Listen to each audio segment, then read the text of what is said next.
Another dragon channeling, November 1st.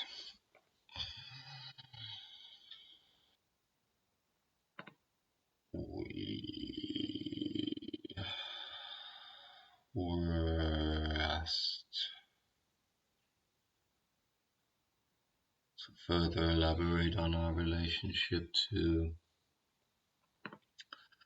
fairy realms, different types of strange folklore creatures you know from your pre-modern traditions, and these lose themselves in the unknown infinite reaches of prehistory. Way before people over people, these creatures existed. We have in other channelings elaborated on the concept of chirality, the sense that there are dimensions besides your dimension interlaced with your dimension, and these creatures are in that sense as corporeal as you. However, they do exist in a realm that has very different priorities, or you may say parameters or limits for what may take place, since they have quite other conventions of what is real and what is unreal. They consider you quite unreal humans, some weird, strange, technologically fetishistic race who does not know to deal with what is important in existence, but have gone astray from their connection to these other realms in order to explore some sort of materialistic dead end. However, in that sense, you to them seem much as the greys, the Seda reticuli seem to you, also foreign, strange, and devoid of emotion. However, your children often have a very close relationship to these realms, and they know how to have great joys with the games they can play with these creatures from these realms. These creatures, and one of the reasons that we dragons have an affinity for them and have been, although we also come from many other places, we have been connected with these creatures in your folklore. The reason is that these creatures are also great game players. They like to explore what is known as the fantastic dimensions of earthly existence, the dimensions that are so often neglected by adult humans. And as we have explained, we are shapeshifters. We enjoy to see which games we can participate in any given ecosystem we encounter, or in any given spectrum of dimensional parameters. We like to engage in these and try to see what can be gleaned for them in our interaction with the, let's call it, the elf-like realms. We have often a more pleasant or joyous demeanor. This has not been necessary for us to use the same amount of force in our dealings with these creatures. Also, we have a close affinity to the dwarves, and again, this returns to our quality as tinkerers and makers of great things. We have taught many of your fairy tale creatures how to make and fashion magic objects, and with these they have been quite able to sometimes interact with you showing up in your folklore, or otherwise in let us say very unnoticeable places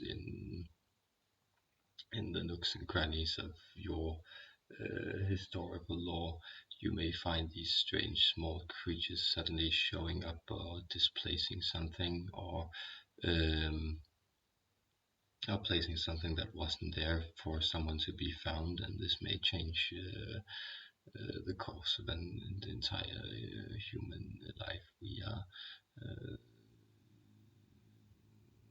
scanning for examples at present, and we want to say that the improvement of ocular science in the early 1800s in Germany was to a large extent connected to these elf-like creatures interceding with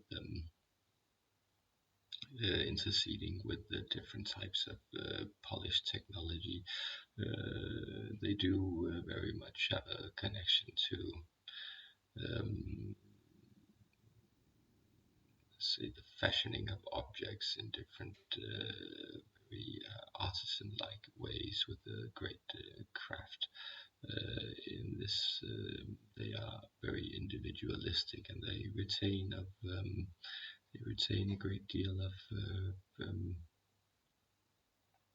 creative joy and individualistic expression in whatever they do, which has been lost, as you know, for many, many people in the modern era, and which you are trying to discover.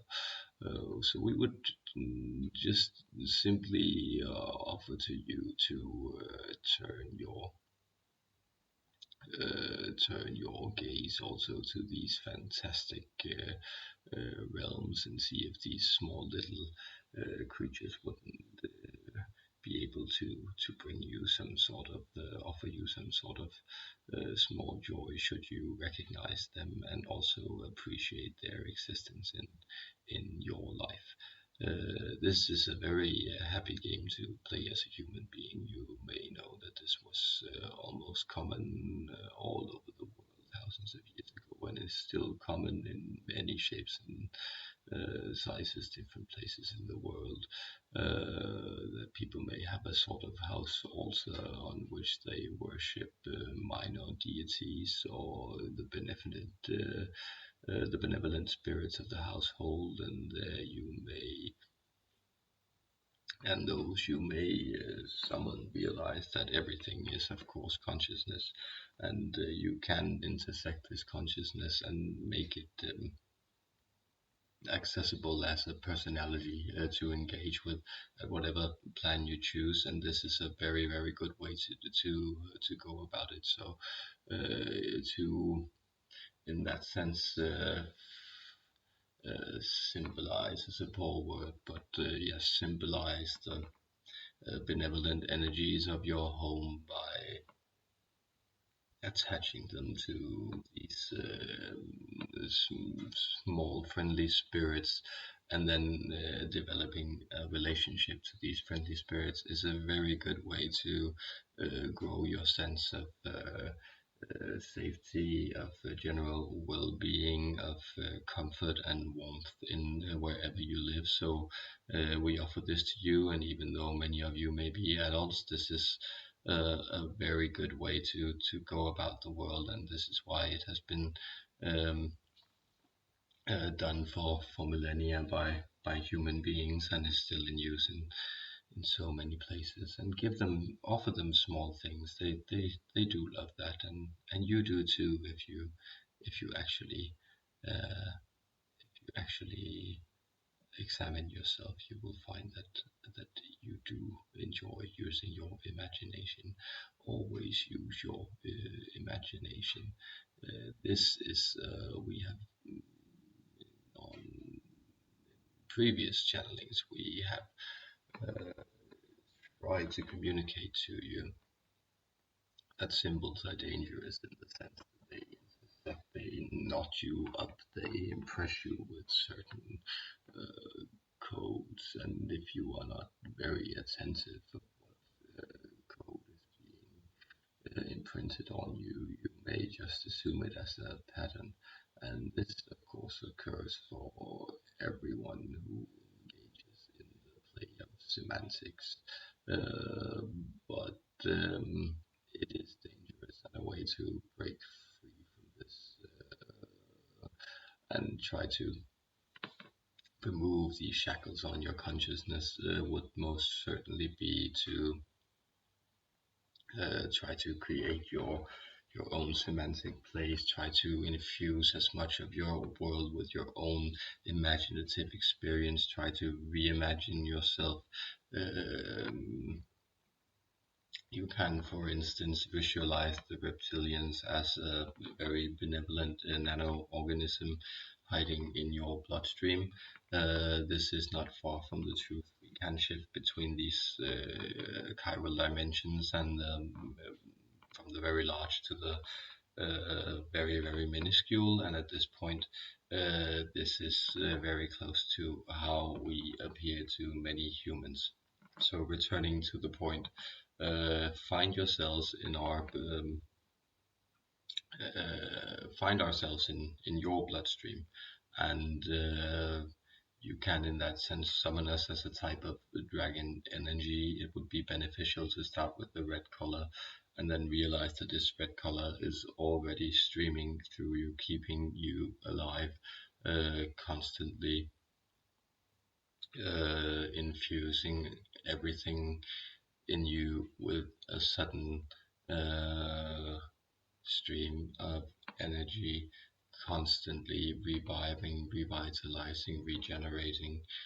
And then notice that we are, as the channel realized, a entity who is always present for communication, always present to offer advice on the architectural restructuring of your mind body as a, let us call it a symbolic, energetic, holistic entity. Your language doesn't yet have distinctive concepts for these terms, but you will. One thing you can think of is your macabre, you know, your sense of the light body.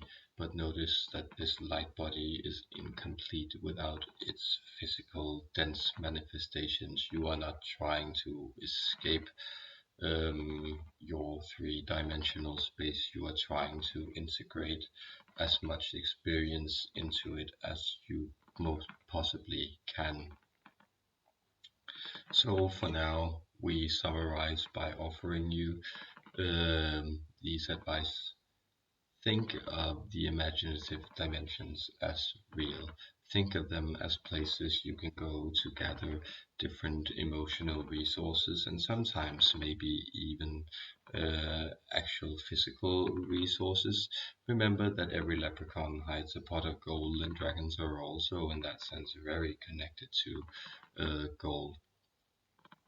Fairies too have been known to be quite prosperous, and so have elves in many traditions. So yes, look out for the magical creatures. Call upon them with your imagination. Call upon us with the raw energy of your life force that is always present. And always remember that you are the creator of your life, and you are the creator of all things good and bad that you wish to participate in. For now, we are the ancient dragons, the shapeshifting reptilians, power, honor, strength, love.